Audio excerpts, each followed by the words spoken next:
नमस्कार, देवभूमि दिन भर देख रहे हैं आप और मैं हूं आपके साथ आशीष प्रमोद गोस्वामी। उत्तराखंड विधानसभा चुनाव नजदीक है, ऐसे में बीजेपी के बड़े नेता लगातार राज्य का दौरा कर रहे हैं।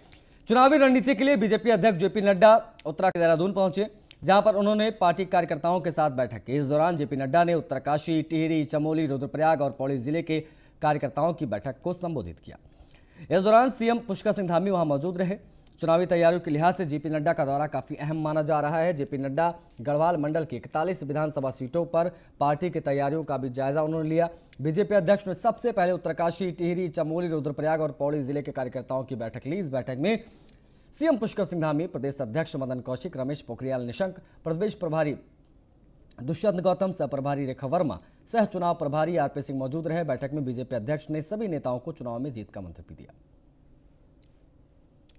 युवा की उम्र को 21 वर्ष करने का प्रधानमंत्री ने जो निर्णय लिया है, उसको धन्यवाद देने के लिए आप सब आए हैं। आपका बहुत बहुत धन्यवाद कि आपने निश्चित रूप से यह माताओं के सेहत के लिए और बच्चों के लिए, जिसे हम कहते हैं स्वास्थ्य के जगत में, एक बहुत ही प्रगतिशील कदम है जो आदरणीय प्रधानमंत्री जी ने उठाया है। और आप लोग जब उनको धन्यवाद दे रहे हैं, उससे उनका हौसला बुलंद होता है, हम सबका हौसला बुलंद होता है और पार्टी को भी ताकत मिलती है कि मोदी जी के नेतृत्व में हम ऐसे ही फैसले ले पाते हैं जो जनता के लिए, माताओं के लिए बहुत ही लाभकारी होता है। यह महिला सशक्तिकरण का भी एक बहुत बड़ा उपकरण है और इस महिला सशक्तिकरण के उपकरण में भी आप सब लोगों ने जो बढ़ चढ़ करके इसको एक तरीके से सराहा है, उससे भी हम सबका हौसला बढ़ता है। तो मैं पुनः आप सबको धन्यवाद देता हूं और आप सब लोगों ने बहुत कम समय में इसको ऑर्गेनाइज किया, इसके लिए भी मैं धन्यवाद देता हूं। रायपुर विधानसभा में आप नेता आतिशी का मात्र शक्ति संवाद हुआ है। आपने कांग्रेस बीजेपी को देख लिया, अब एक मौका आम आदमी पार्टी को दीजिए। ये बात कही है आतिशी ने। उन्होंने कहा कि अरविंद केजरीवाल ने माताओं बहनों को सम्मान राशि देने की गारंटी दी है। माताओं बहनों को हर महीने दिए जाएंगे 1000 रुपए। महिलाओं ने उत्तराखंड को राज्य बनाने में अहम भूमिका निभाई है। अब की बार आपको आपकी सरकार बनाने में भूमिका निभानी है। आतिशी रायपुर के बाद मंसूरी और धर्मपुर में भी मातृशक्ति संवाद करेंगे।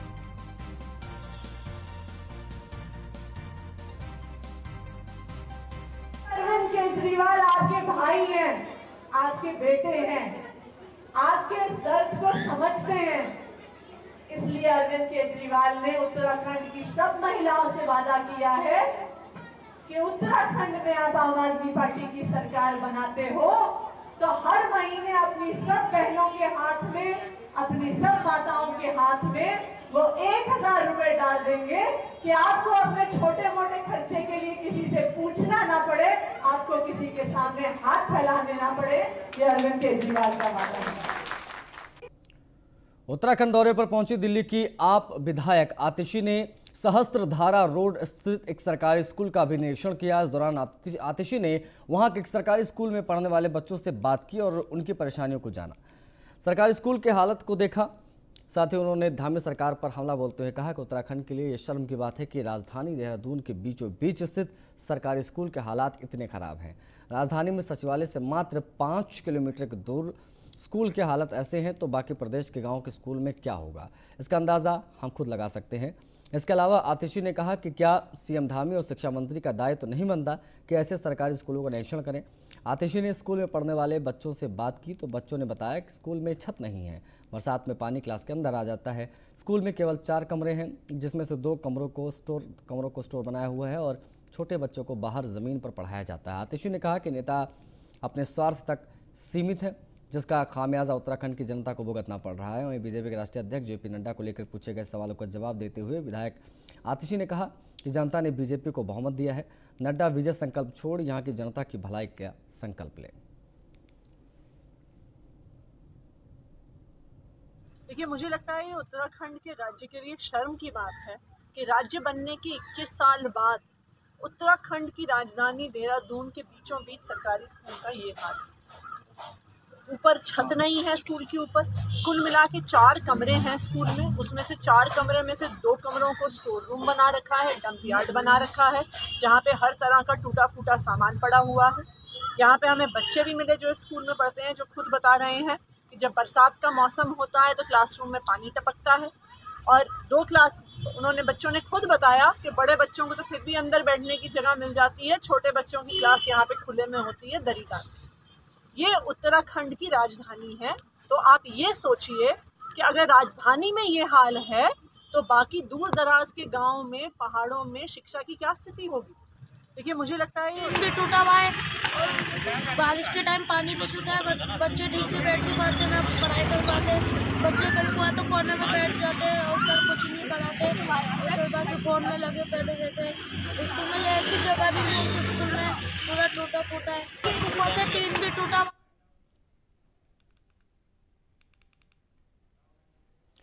हरिद्वार में आम आदमी पार्टी की विशाल रैली हुई। आपके सह-प्रभारी प्रवीण कुमार, जिला प्रभारी ममता सिंह के नेतृत्व में रैली हुई।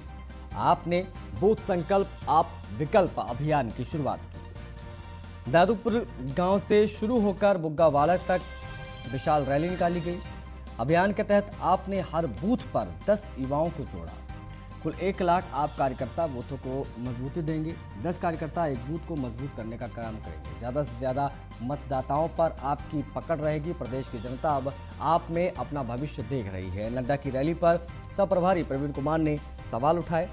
भारी भीड़ के चलते राष्ट्रीय अध्यक्ष को रैली छोड़नी पड़ी। बीजेपी कांग्रेस ने 21 सालों में प्रदेश की जनता का फायदा उठाया है।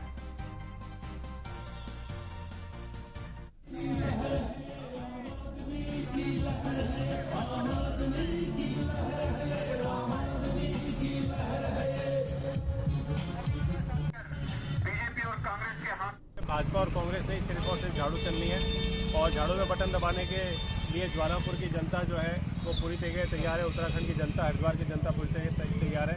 आज यहाँ पे बहुत अच्छा मास रोड शो जो है वो यहाँ की प्रभारी ममता जी द्वारा, यहाँ पे ममता सिंह जी द्वारा निकाला गया, जिसमें जो है भारी संख्या में यहाँ पे लोगों ने हिस्सा लिया। और हमें पूरी उम्मीद है कि ज्वालापुर में आम आदमी पार्टी लगातार बढ़ती जा रही है और इस बार विधायक जो होगा आम आदमी पार्टी का होगा यहाँ से चुन के। भाजपा देहरादून में बूथ जीतो चुनाव जीतो अभियान के तहत राष्ट्रीय अध्यक्ष जेपी नड्डा ने उत्तराखंड बीजेपी संगठन को जीत का मंत्र दिया और कई दौर की बैठक करते हुए नड्डा ने प्रदेश संगठन की आगामी चुनावी तैयारियों को परखा। प्रदेश अध्यक्ष मदन कौशिक ने बताया कि बूथ जीतो चुनाव जीतो पार्टी का लक्ष्य होगा। वहीं मुख्यमंत्री पुष्कर ने कहा कि जीत हासिल करने के लिए राष्ट्रीय अध्यक्ष ने अहम निर्देश दिए हैं।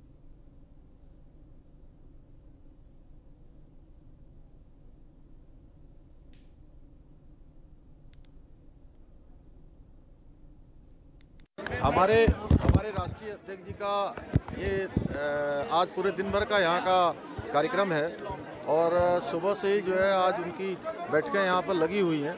उन सभी बैठकों में जो हमारे विधानसभा स्तर पर काम करने वाले विधानसभा में पूर्णकालिक कार्यकर्ता, विस्तारक कार्यकर्ता, विधानसभा के प्रभारी, उनके सह प्रभारी और साथ में जो प्रवासी कार्यकर्ता है, उन सभी कार्यकर्ताओं के बीच में उन्होंने चूँकि सभी का मार्गदर्शन किया है। सीधे नीचे जाकर, बिल्कुल घर घर जाकर, लोगों के बीच में जाकर हमारे सभी कार्यकर्ता काम करेंगे। सभी को उनका मार्गदर्शन मिला है। उनके मार्गदर्शन से निश्चित रूप से हमारे सभी कार्यकर्ताओं को, प्रदेश भर के कार्यकर्ताओं को एक नई प्रेरणा मिली है, नई ऊर्जा मिली है। सब लोग जाकर और जोर शोर से काम करेंगे। आदरणीय नड्डा जी ने जीत का मंत्र दिया है, बूथ जीता चुनाव जीता। ये मंत्र है। अब अपने बूथ पर किस प्रकार काम करना है, बूथ को मजबूती के साथ कैसे खड़ा करना है, चुनाव जीतने के लिए आवश्यक कार्य क्या क्या है, इस तरह की बहुत बड़ी लंबी चर्चा, लगभग 28 ऐसे बिंदु होते जिन पर चर्चा की गई है। आदरणीय नड्डा गदरपुर के कंबोज धर्मशाला में शहीद उधम सिंह का 123वां जन्मदिन मनाया गया। इस मौके पर सामाजिक कार्यकर्ता ओम प्रकाश ने कहा कि 123 साल पहले एक महान विभूति ने जन्म लिया था, जो बाद में राम मोहम्मद सिंह आज़ाद और उधम सिंह कंबोज के नाम से जाने गए। जलियांवाला बाग हत्याकांड के विरोध में उनके मन में ज्वाला धधक रही थी और 21 साल बाद जाकर उन्होंने सर माइकल ओडायर को कैंगस्टन हॉल में गोली मारकर बदला लिया था। सबसे पहले शहीदों की चिताओं के लगेंगे हर वर्ष मेले, वतन पर मिटने वालों का यही बाकी निशान होगा। इसी बात के साथ मैं आह्वान करूंगा नौजवान साथियों से कि शहीदों के सपनों का जो भारत नहीं बन पाया, उनके अंदर सपने सजोए हुए थे कि हम आज़ादी की लड़ाई लड़ रहे हैं, इन गोरे अंग्रेज़ों से हम भारत को मुक्ति दिलवाएंगे, अपने देश की सरकार होगी, अपने लोग होंगे, अपने ही देश की सरकार होगी, अपने लीडरशिप होगी और हमारा देश उसमें तरक्की कर पाएगा, किसी का गुलाम नहीं रहेगा। लेकिन वो मेरे हिसाब से उनके सपने जो थे वो पूरे नहीं हो पाए। नरेंद्र नगर के गुरु राम राय पब्लिक स्कूल में स्मार्ट मदर कॉन्टेस्ट प्रतियोगिता का शुभारंभ किया गया और छात्र छात्राओं के भविष्य निर्माण में अहम भूमिका निभाने वाली अध्यापिकाओं की विभिन्न विषयों में प्रतियोगिताएं भी आयोजित की गई। कार्यक्रम की शुरुआत मां सरस्वती के चित्र के अनावरण के साथ हुआ। वहीं प्रतियोगिता में भाग लेने आए छात्र छात्राओं की माताओं का उत्साह भी देखने को मिला। कॉलेज में पहली बार आयोजित ऐसे सफल आयोजन से कॉलेज का स्टाफ खासा उत्साहित और प्रभावित नजर आया।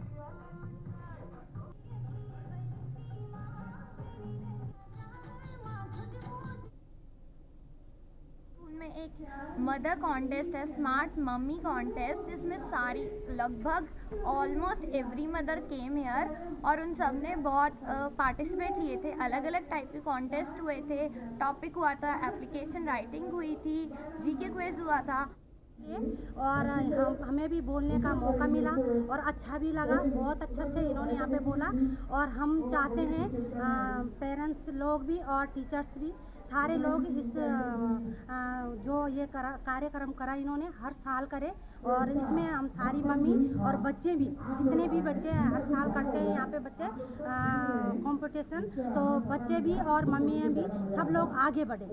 बस इस कार्यक्रम का जो उद्देश्य था वो माताओं की, जो जनरली बच्चों के लिए इतना कुछ करती है, उनकी सक्रिय भूमिका जो स्कूल के जो कार्यक्रम होते हैं उनमें वो रखें। साथ ही उनको इन कार्यक्रमों के माध्यम से, जिसमें हमने छोटी छोटी जो जीके जनरल नॉलेज से संबंधित होती है या किसी विषय के टॉपिक में बोलना होता है, तो इस तरह का कुछ कॉन्टेस्ट माताओं के लिए किया कि जिससे उनके अंदर की जो हेजिटेशन क्या हो सके निकल सके और जितनी भी एक्टिविटीज़ स्कूल में होती हैं उनमें वो अपनी जो प्रतिभागिता है उसको सुनिश्चित कर सकें। बच्चों के भविष्य के निर्माण में शिक्षकों के साथ साथ माता पिताओं की बड़ी भूमिका हुआ करती है। इसी को दृष्टिगत रखते हुए यहाँ स्थित श्री गुरु राम राय पब्लिक स्कूल में स्मार्ट मदर कॉन्टेस्ट प्रतियोगिता का आयोजन किया गया। इस प्रतियोगिता में बच्चों की माताओं ने बढ़ चढ़ करके हिस्सा लिया है। डांसिंग, सिंगिंग, कोविड से बचाव, अनुशासन, शिक्षकों से अपेक्षा, इस तरह के बिंदु और विषय उनको दिए गए। बेबाकी से बच्चों की माताओं ने इसमें बढ़ चढ़ करके हिस्सा लिया है और बेहिचक अपनी बात को उन्होंने बोला है।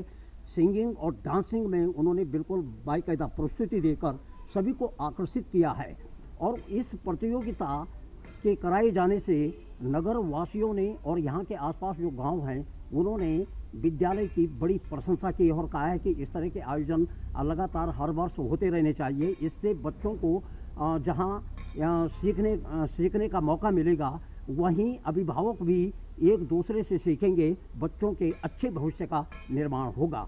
मैं वाचस्पति रयाल, नरेंद्र नगर। रुद्रप्रयाग की बात करेंगे तो रुद्रप्रयाग में ठंड का प्रकोप बढ़ चुका है। केदारनाथ, मदमहेश्वर सहित पर्यटक स्थल चौपाता और दुगलबिट्टा क्षेत्र में पहली बर्फबारी शुरू हो गई है।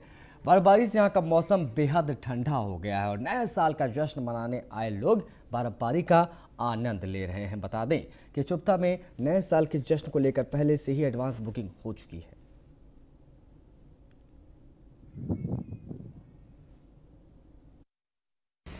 हम लोग मुंबई से आ रखे हैं और हम यहाँ पे हमने चौपता का नाम बहुत सुना है। यहाँ पे बहुत अच्छा है घूमने के लिए, बहुत अच्छा पिकनिक स्पॉट है और हम यहाँ पे न्यू ईयर मना के जाएंगे और यहाँ पे हम बहुत मज़ा आ रहा है। बर्फबारी बहुत हो रही है और यहाँ पे बहुत ठंड है। हम लोग मुंबई से आ रखे हैं और हरिद्वार के प्रेम नगर आश्रम में 2 दिवसीय ब्रह्म ऋषि महाकुंभ का आयोजन शुरू होने जा रहा है, जिसको लेकर प्रेस क्लब में प्रेस वार्ता का आयोजन किया गया। अखिल भारतीय ब्राह्मण महासंघ के राष्ट्रीय अध्यक्ष प्रवीण त्यागी ने बताया कि पूरे देश में ब्रह्म ऋषि समाज ही ऐसा समाज है जो राजनीति से प्रेरित कार्य नहीं करता, बल्कि अपने समाज को धर्म और राष्ट्र की रक्षा की दिशा में चलने के लिए प्रेरित करता है। महासंघ की महामंत्री डॉक्टर उदिता त्यागी ने बताया कि रजिस्ट्रेशन के माध्यम से लगभग 20 लाख ब्रह्म ऋषियों को जोड़ने का काम किया जाएगा। ये ब्रह्म ऋषियों का सौभाग्य है कि 31 साल बाद वापस हम लोग हरिद्वार, जो ब्रह्म की नगरी है, जो ब्रह्म ऋषियों का उद्गम है, हमें वापस मौका मिला हमारे अध्यक्ष जी की प्रेरणा से कि भाई हरिद्वार में ठीक 27 साल बाद दोबारा महाकुंभ यहाँ आयोजित किया जाए। और ये महाकुंभ एक चिंतन शिविर की तरह से आप इसे ज़्यादा लीजिए, क्योंकि कोविड का टाइम है तो बहुत ज़्यादा ना हम लोग इकट्ठा होने की स्थिति में हैं और ना ही इतना हमारे पास समय है कि हम इस सदस्यता अभियान को थोड़ा डिले कर सकें। तो कोशिश ये हुई कि भाई सब लोग इकट्ठा होकर, जो मुख्य लोग हैं देश भर के, वो सारे इकट्ठा हों और चिंतन करें कि भाई ब्रह्म ऋषियों को किस तरह से एक दूसरे के साथ जोड़ा जा सकता है। तो लक्ष्य बहुत साफ और पवित्र है कि भाई 20 लाख ब्रह्म ऋषियों को एक साथ जोड़कर इस महासंघ को ताकत दी जाए और जहाँ भी अपने ब्रह्म ऋषि हैं वो एक दूसरे के साथ खड़े हों, एक दूसरे की मदद करें, चाहे वो रोजगार का विषय हो, चाहे बच्चियों की शादी का विषय हो, या सरकार और समाज के साथ एक दूसरे के साथ जुड़कर सहभागिता की बात हो। ये ब्रह्म ऋषियों का सौभाग्य है। अखिल भारतीय ब्रह्म ऋषि महासंघ का 31वां राष्ट्रीय अधिवेशन हमारे प्रेमनगर आश्रम में कल दिनांक 26 तारीख को जो आयोजन किया जा रहा है महाकुंभ का, जिसमें मुख्य रूप से मैं भी ब्रह्म ऋषि नाम से सदस्यता अभियान की शुरुआत है। उसमें हमारे जो ब्रह्म ऋषि महासंघ के घटक हैं, जैसे त्यागी, भूमियार, मोहियाल, चितपावन, नमूद्रिवाद, ये सभी इन घटकों के जो सदस्य हैं, आपके भोपाल से लेके साउथ से लेके पूरे पश्चिमी उत्तर प्रदेश, हरियाणा से सभी सदस्य यहाँ पर इस सम्मेलन में सम्मिलित होने के लिए आ रहे हैं। और इसमें हम सभी लोग आपस में एक ये प्रोग्राम बना रहे हैं कि इसमें एक मैं भी ब्रह्म ऋषि नाम से एक कार्ड, एक सदस्यता कार्ड सबको इशू किया जाए। उसी के लिए समझिए कि हम सब लोग यहाँ इकट्ठे हो रहे हैं, आपस में बातचीत कर रहे हैं और एक हम शुरुआत कर रहे हैं। इसीलिए हमने यहाँ पर आज हरिद्वार में इस सम्मेलन में कम ही लोगों को बुलाया, जबकि हमारी संख्या पूरे भारतवर्ष में काफ़ी संख्या है, लेकिन हमने इसमें कम लोगों को बुलाया है, जिस कारण से हम आपस में बैठ के और सब अपने अपने यहाँ से इस चीज़ को समझ के जाएं और समझने के बाद अपने अपने क्षेत्रों में उसका सदस्यता अभियान को आगे बढ़ाएं। ये बीजेपी अल्पसंख्यक मोर्चे के राष्ट्रीय अध्यक्ष जमाल सिद्दीकी हल्द्वानी पहुंचे। अल्पसंख्यक मोर्चे के सम्मेलन में जमाल ने शिरकत की है। अरविंद केजरीवाल और असदुद्दीन ओवैसी पर इन्होंने निशाना साधा है। इन्होंने कहा कि दिल्ली, हैदराबाद में फेल हुए लोग उत्तराखंड में वोट मांग रहे हैं, जनता को लालच देकर अपने पक्ष में वोट खरीदने में ये सब जुटे हुए हैं। असदुद्दीन ओवैसी से मुसलमानों को सावधान रहने की जरूरत है। आज़ादी के बाद सत्ता के नाम पर जिन्ना ने देश को बांटा था, ओवैसी भी सत्ता पाने की चाह में हिंदू मुसलमानों को बांटेंगे। जमाल ने ओवैसी को जिन्ना का सेकंड वेरिएंट बता दिया।